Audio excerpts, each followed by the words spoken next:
بسم الله الرحمن الرحيم. الحمد لله رب العالمين، والصلاة والسلام على النبي صلى الله عليه وسلم وعلى آله وصحبه وسلم تسليما، وصلاة الله وسلامه على الأنبياء والمرسلين وعباد الله الصالحين أجمعين ومن تبعهم بإحسان إلى يوم الدين.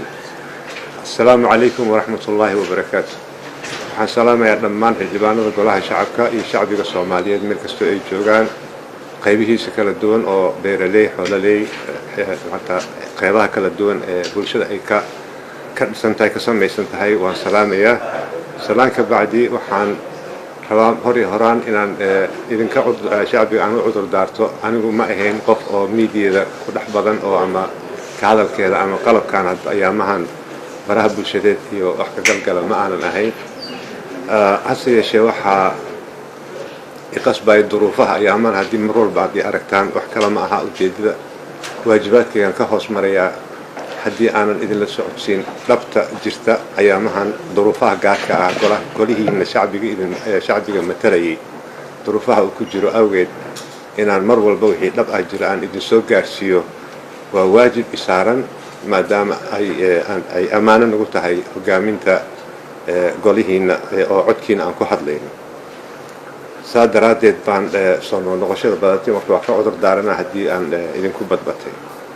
waana ujeedada oo dhanna waxay tahay in aan dhabta jirta aan idin sheego. waxaan idin xusuusinayaa in warqad xafiiska guddoonka soo baxday bishii 30keedii qodobka waxaan dhammaan taliyayaasha ciidamada qalabka sida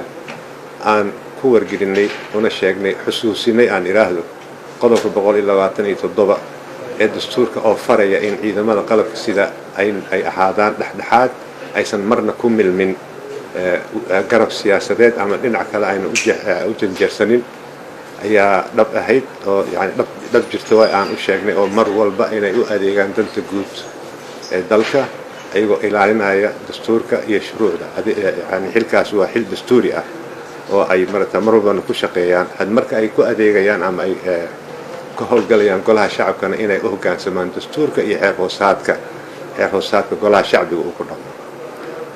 saa daraaddeed ayaa magaciisii xusuusintaasi maalintaa dhaweyd aan samaynay. waxaa jirtay in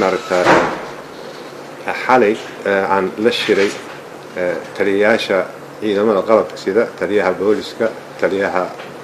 asluubta iyo taliya xigeenka nabad sugidda iyo abaanduulaha xoogga dalka oo aan haddana mar labaad sii xusuusiyey in arrimaha ay ku socdeen inay maanta ka howlgalaan inaan dhabta ka jirta aan u sheegay ayaan si fiican ugu sii fasiray una xusuusiyey in ay dhexdhexaad ka aadaan garab siyaasadeedna ayna gelin kadeed kastoo u yimaada qofkii ayaga amar ay ka qaadanayaan ay u sheegaan wixii sharciga ah waxay fulin karaan waxayna fulin karin. hase yeeshee meeshii ka baxeen dibna iguma soo noqon hawshooda halkiisay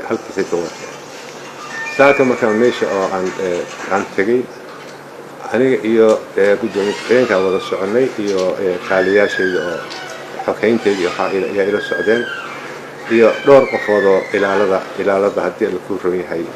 ilaalada guddoonka ah 12 qofood oo dharcad ah. waxaana lagu joojiyey raadi muqdisho. waxaa la yidhi halkan ma dhaafaysid jidka meesha lagu joojiyey. waan weydiinay war golahayga shacbigaan u socdaa yaa amarka idin siiyey inaad sidaan u galin iyo wax la galay. wasiirka amnigaana siiyey oo saxiixana ka aamushay. marka arrimaha waxaa weeye golihii shacbiga oo annaka aan gelitaankiisa rabnay waa haddana sida loo galayo amar bixintii aan xusuusiyey. qofkana dhahayna waa nin generaal ah. marka arrimahaas nasiib darro weeyaan in lagu kaco. waxaa kaloo intaa dheer in kumaanku ciidan ah lagu soo daadshay magaalada iyo golaha shacabka oo shacbiga dhan u jeeday dadka dhanna u jeedeen. waxaa nasiib darro ah haddan in la yidhaahdo golihii shacbiga gudoomiyihii golaha shacabka ayaa wuxuu qabsaday golihii shacabka oo haddii allah wanabi calaykum 12 qofood oo askari baan ku qabsan karaa golaha shacabka. marka arrintaasi waxaa weeye say u muuqato waxyaabo kale loola dan leeyahay dhabtaas inaad ogaataan waa lagama maarmaan. waxaa kaloo dhacday in qodobka 38aad ee xeer hoosaadka wuxuu si qeexan u sheegayaa in qof askari ah aan soo geli karin ciidan ah aan soo geli karin golaha gudihiisa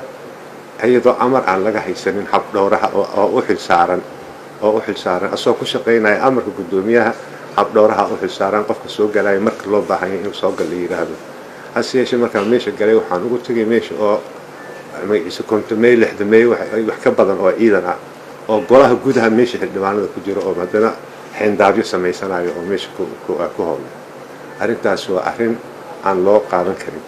anu laftirkii xataa ciidanka guddoonka aniga ila socda xataa oo dharcadka ah iyo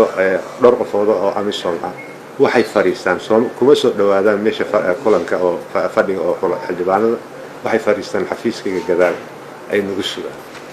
marka arrin oo aan la yaabay noqotay markii dambe aan iri meesha laga saaro waxaa intaa dheer in haddana 100 xildhibaan in ka badan in loo diiday albaabka inay soo dhaafaan dibadda meesha baabuurta lagu hayay ayay sii joogeen marka waa jawaari baa wax qabsaday golihii shacabka qabsaday guddoomiyihii golaha shacabka wuxuu qabsaday golihii shacabka waxay la mid tahay madaxweynaha madaxtooyada qabsaday oo kale marka waxaan wax lagu qoslo waayo wax lagu hadla ma aha waxaan aad iyo aad uga xumahay wararka noocaas oo kale oo la bixiyo iyo kumaankunkaas oo ciidan oo loo soo bixiyay dhowr xildhibaan oo shiraysa loo soo bixiyo oo haddana dabaabaadkoodii waxooda dhan wataan in la yidhahdo golaha shacabka ayaa guddoomiye qabsaday ama markii dadkaasi oo loo baahdo markii cadowbaa lala diriraa la yidhahdo kumaankunkaasi meesha aan ku arkayn xalay ilaa maanta aan la helayn waa nasiib daro taa iyadana ah marka sidaa daraaddeed waxaan shacbiga ku wargelinayaa ma jiraan wax oo markaa ma jiro wax oo waxyaabaha ay maqleen iyo wax lala diriray iyo qof oo ciidan oo gacan qaaday wax ma dhicin alxamdulilah waxyaabaha hadda meelaha lagu soo qorqoray iyo sharootooyinka la soo dhadhijiyay meeshii ay ka dhacday annaka meel waxaan ka naqaano maaha intaasoo dhan waa masabid waxaa loola jeedana waa waxyaalo kale waa nasiib daro aniga oo cudur daaraya dhammaan taliyayaasha oo arrintaas ka hadlay waayo culays xoog leh baa saaran marka ha loo naxariiso wax kastoo ay maalmahan ku dhacaan insha allah waa walaalo fiican waan aqaanaa aqoon fiican bay leeyihiin waan ogahay sharciga inay yaqaanaan laakiin duruufo iyo culaysyo badan oo kadeed ku haya ayaa jira marka shacbigana waxaa anaa ugu cudur daaraya saaxiibadeyda waa niman fiican oo shaqadooda yaqaano ciidankeena waa ciidan fiican يعني ciidankii maanta socday askarta wax dhibaato ah ma jirin laakiin amarada la siinay ayaa qalad ah marka waa intaas aan ku soo gabagabeeyo maanta inta dhacday inta ahayd marka golaha markii dib loo furi doono ayadoo waxaan ku dadaali doonaa in ayadoo labada garab ee xildhibaanada aan isu keenay ayagoo raalli ah wax kastoo ay ku heshiiyaan baarlamaanka ayaan u furo ayaan ka shaqaynayaa ayaamaha soo socda haddii aan la yidhaahdo idinkan waxaa idinka codsanayaa inaad ducada noo badisaan ilaahay nooga barya carrigan iyo ummaddan soomaaliyeed si rabbi raalli ka yahay oo annagana noo roon ilaahay inuu noo sahlo ducadaasi yaan la joojinin ha la wado yacni waxaa jiritaanka golaha shacabka ayaan aad ugu walwalsanahay waxaan rabnaa shaqooyinkii iyo howlihii iyo xooggii aan soo gelinay oo heerkan aan ku soo gaarsiinay inaan sii wadno haddii alla idmo